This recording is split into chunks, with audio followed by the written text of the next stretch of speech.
성령 안에서 살아간다는 것에 참된 의미 사랑하는 형제자매 여러분, 오늘 여러분과 함께 우리 신앙의 여정에서 가장 근본적이면서도 깊이 있는 질문에 대해 나눠보고자 합니다. 바로 어떻게 성령 안에서 살아갈 수 있는가 하는 질문입니다. 우리는 이 말을 수없이 듣지만 실제로 어떻게 해야 하는지 막막하게 느껴질 때가 많습니다. 이 말씀을 듣는 여러분 한 분 한 분의 삶에 하나님의 깊은 평안과 은혜가 함께하기를 먼저 기도합니다.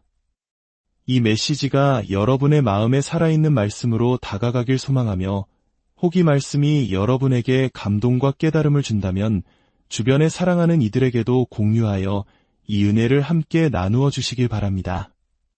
저희 채널을 구독하고 좋아요를 눌러주시는 여러분의 작은 손길이 이 생명의 메시지를 더 많은 영혼에게 전하는 귀한 도구가 됩니다. 하나님의 축복이 여러분의 나눔 위에 넘치시기를 기도합니다. 자, 그렇다면 성령 안에서 걷는다는 것은 무엇일까요? 사실 그 길은 놀라울 만큼 단순합니다. 오히려 우리가 그것을 너무 복잡하게 만들 때가 많습니다. 오늘 우리는 고린도전서 3장의 말씀을 통해 그 비밀의 문을 열어보고자 합니다. 성경은 이렇게 말합니다. 그런즉 누구든지 사람을 자랑하지 말라 만물이 다 너희 것임이라. 바울이나 아볼로나 게바나 세계나 생명이나 사망이나 지금 것이나 장래 것이나 다 너희의 것이요. 이 말씀이 무엇을 의미하는지 깊이 생각해 보십시오. 이 말씀은 바로 저와 여러분, 우리 모두를 향한 하나님의 선포입니다. 우리가 예수 그리스도를 믿고 옛 삶에서 발을 떼는 순간, 우리의 삶을 온전히 주님께 내어드리는 바로 그 순간, 우리는 완전히 새로운 세상으로 걸어 들어가게 됩니다. 만물이 다 너희의 것이라는 말씀은 더 이상 우리를 묶어두는 한계가 없는 세상을 의미합니다. 과거의 실패와 상처, 죄악으로 가득했던 한계의 세상에서 벗어나 하나님의 가능성으로 가득 찬 무한한 세상으로 들어서는 것입니다. 이 새로운 세상에서는 우리의 과거 기록이 존재하지 않습니다. 이것은 매우 중요한 사실입니다. 예를 들어 당신이 구원받기 전에 이혼을 했거나 약물에 중독되었거나 혹은 누군가에게 깊은 상처를 주는 죄를 지었다고 가정해 봅시다. 하지만 당신이 그리스도 안에서 새로운 피조물이 된 순간 하나님의 책에는 그 모든 기록이 사라집니다. 마치 처음부터 그런 일이 없었던 것처럼 말입니다. 왜냐하면 새로운 피조물에게는 옛 기록이 없기 때문입니다. 그러나 사탄은 끊임없이 우리의 과거를 무기로 사용합니다. 우리를 넘어뜨리기 위해 그가 가진 유일한 무기는 바로 우리의 기억 속에 있는 과거의 죄와 실패입니다. 그렇기에 우리는 그리스도인으로서 과거를 잊어야만 합니다.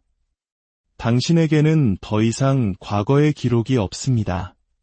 그렇다면 어떻게 이 한계 없는 영의 세계로 들어갈 수 있을까요? 바로 여기에 믿음의 본질에 대한 중요한 질문이 있습니다.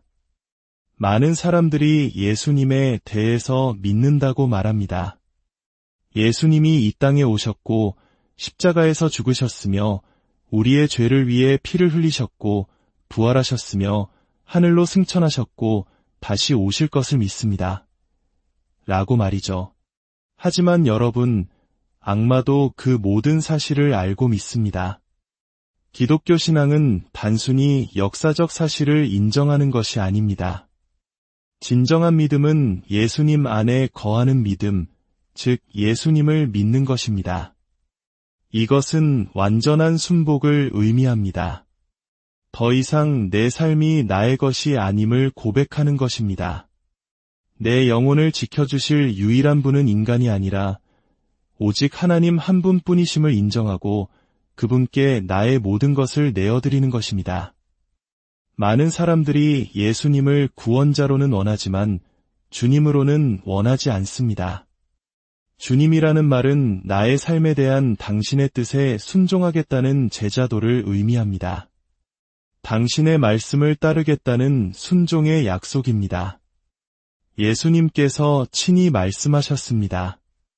나더러 주여, 주여 하는 자마다 다 천국에 들어갈 것이 아니요 다만 하늘에 계신 내 아버지의 뜻대로 행하는 자라야 들어가리라. 순종, 바로 그것이 모든 것을 바꾸는 열쇠입니다.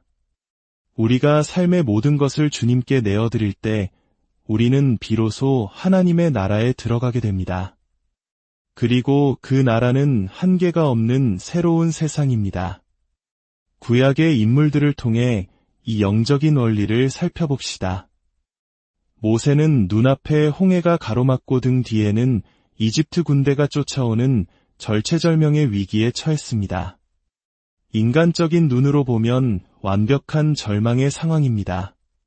대부분의 이스라엘 백성은 거대한 바다와 무장한 군대를 보며 절규했습니다. 우리는 갇혔다. 이제 죽었다. 하지만 모세는 무엇을 보았을까요? 그는 홍해나 이집트 군대를 보지 않았습니다. 그는 그 너머에 계신 하나님을 보았습니다. 이것이 바로 영의 눈으로 보는 것입니다. 하나님께서 내 지팡이를 들라고 말씀하셨을 때 인간의 이성으로는 말이 되지 않는 명령이었습니다. 막대기 하나로 바다를 가르고 군대를 막는다는 것은 불가능한 일입니다. 그러나 모세는 하나님의 말씀을 보았고 그 말씀에 순종했습니다. 그가 순종하며 영 안에서 걸었을 때 바다가 갈라지는 기적이 일어났습니다. 가나안 땅을 정탐했던 12명의 정탐꾼 이야기도 마찬가지입니다. 10명의 정탐꾼은 육신의 눈으로 거대한 아낙 자손들을 보았습니다. 그들은 두려움에 사로잡혀 우리는 그들에 비하면 메뚜기와 같다고 말했습니다. 흥미로운 점은 그들이 스스로를 메뚜기라고 여기자 적들 또한 그들을 메뚜기처럼 보았다는 사실입니다. 우리가 우리 자신을 어떻게 보느냐가 사탄이 우리를 보는 방식과 직결됩니다. 하지만 여호수아와 갈렙, 단 두 사람은 달랐습니다. 그들은 같은 거인들을 보았지만 그 거인들보다 훨씬 더 크신 하나님을 보았습니다. 그들은 영의 눈으로 보았던 것입니다. 그래서 그들은 담대하게 외칠 수 있었습니다.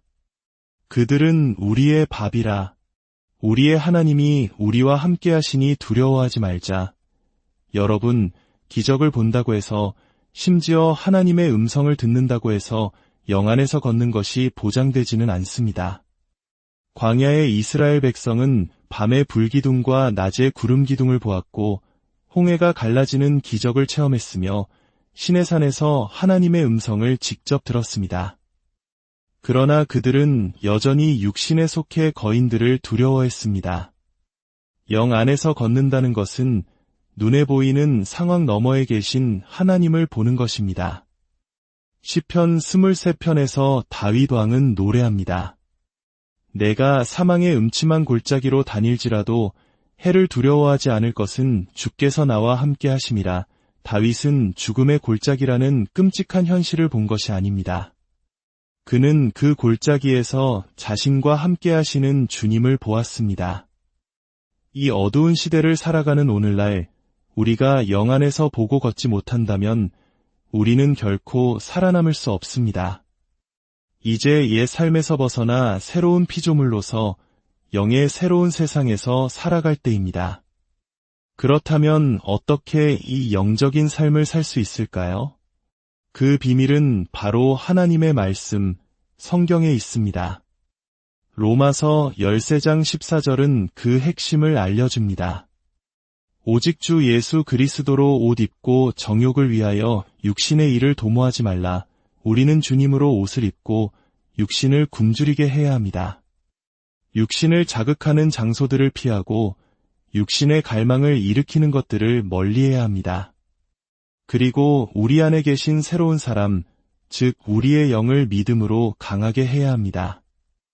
에베소서 4장은 우리에게 급진적인 변화를 요구합니다. 옛사람을 벗어버리고 마음의 영을 새롭게 하여 하나님을 따라 의와 진리의 거룩함으로 지으심을 받은 새 사람을 입으라고 말입니다. 이 모든 변화의 능력은 오직 하나님의 말씀에서만 나옵니다. 많은 사람들이 찬양 음악을 들으며 감정적인 충만함을 느끼고 그것이 영적인 체험이라고 생각하지만 그것은 순간적일 뿐 깊이나 실체가 부족할 수 있습니다. 그러나 성경 말씀은 끝없는 실체이며 영원한 능력입니다.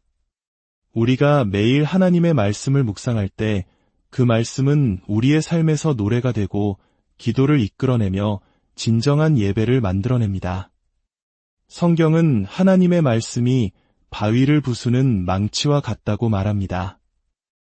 우리 마음속에 바위처럼 단단하게 굳어진 죄와 더러운 생각들은 오직 말씀이라는 망치만이 깨뜨릴 수 있습니다. 또한 하나님의 말씀은 불과 같아서 우리 안에 모든 불순물을 태우고 정결하게 합니다. 이 과정은 하루아침에 이루어지지 않습니다. 수년이 걸릴 수도 있습니다. 하지만 매일 꾸준히 말씀의 망치로 내리치고 말씀의 불로 태울 때 우리는 변화될 것입니다. 성경을 읽을 때 단순히 역사 이야기나시 예언으로만 보지 마십시오. 모든 이야기 속에서, 모든 장 속에서 예수 그리스도를 찾으십시오. 아담과 하와, 노아, 아브라함, 이삭, 야곱의 이야기 속에서 예수님을 발견해야 합니다. 요셉의 삶을 보십시오. 그것은 단지 한 개인의 이야기가 아닙니다. 아버지의 사랑을 받았으나 형제들에게 미움을 받고 구덩이에 던져졌다가 감옥을 거쳐 파라오의 오른편에 앉게 된 예수 그리스도의 이야기입니다. 성경 전체를 통해 예수님을 발견할 때 우리의 삶은 비로소 생명력으로 빛나게 될 것입니다. 이 모든 과정의 정점은 노력이 아니라 내어드림에 있습니다. 기독교인의 삶은 더 열심히 노력해서 살아내는 것이 아니라 그저 주님께 내 자신을 온전히 내어드리는 삶입니다. 하나님께서 에스겔 선지자를 통해 약속하셨습니다. 또 새 영을 너희 속에 두고 새 마음을 너희에게 주되 또 내 영을 너희 속에 두어 너희로 내 율례를 행하게 하리니 하나님께서 우리를 행하게 하신다고 약속하셨습니다. 우리가 하는 것이 아니라 그분이 우리를 통해 그분의 삶을 살아내시는 것입니다. 오래전 코리텐붐 여사님이 전해주신 비유가 생각납니다. 그녀는 빈 장갑 하나를 들어 보이며 말했습니다. 이것이 바로 당신입니다. 비어있는 장갑입니다. 그리고 다른 손을 들어 보이며 말했습니다. 이것은 예수님이십니다. 그러고는 천천히 손가락을 하나씩 장갑 안으로 넣기 시작했습니다. 손이 들어가지 않은 장갑은 아무 쓸모가 없습니다. 당신이 삶의 일부만 주님께 내어드린다면 주님은 당신을 통해 일하실 수 없습니다. 그녀는 손가락을 하나, 둘, 셋, 넷 차례로 넣었습니다. 아직도 안 됩니다. 한 부분이 빠져 있습니다. 마침내 그녀의 손 전체가 장갑 안으로 쏙 들어가자 그녀는 활짝 웃으며 말했습니다. 이제야 주님께서 당신을 통해 생명을 만지시고 병든 자를 고치시며 무엇이든 하실 수 있습니다. 사랑하는 여러분, 이것이 바로 그리스도인의 삶입니다. 나는 아무것도 아닙니다. 나는 비어있는 장갑입니다. 주님, 오셔서 나의 삶을 당신으로 가득 채워주십시오. 우리가 시련을 겪을 때 그것을 원수로 보지 마십시오. 시련은 우리 안에 계신 예수님의 생명과 능력을 끌어낼 수 있는 기회입니다. 내가 약할 그때에 곧 강함이라. 우리가 시련을 이겨내려고 애쓰는 것이 아니라 예수님께서 그 시련을 다루시도록 온전히 의지하는 것입니다. 이 모든 단계를 거칠 때 우리는 비로소 땅의 것이 아닌 위의 것을 찾고 이의 것에 우리의 마음을 둘 수 있게 됩니다. 우리의 삶 전체가 땅이 아닌 하늘에 연결되는 것입니다. 오늘 이 시간 여러분의 두 손을 들고 함께 기도하기 원합니다. 주님, 저는 비어있는 장갑입니다. 저 혼자서는 아무것도 할 수 없습니다. 제 삶에 오셔서 저를 당신으로 가득 채워주십시오. 제 힘으로 살려고 노력하는 것을 멈추고 당신께 온전히 제 삶을 내어드립니다. 저를 통해 당신의 삶을 살아주십시오. 제 눈을 열어 세상의 문제 너머에 계신 당신을 보게 하시고 제 귀를 열어 세상의 소음 속에서 당신의 음성을 듣게 하소서. 이제부터 제 삶이 당신의 영광을 위한 도구가 되게 하옵소서. 주님께서 여러분을 축복하시고 지키시기를 원하며 그의 얼굴을 여러분에게 비추사 은혜 베푸시기를 원하며 그 얼굴을 여러분에게로 향하여 드사 평강 주시기를 축원합니다. 예수 그리스도의 이름으로 기도합니다.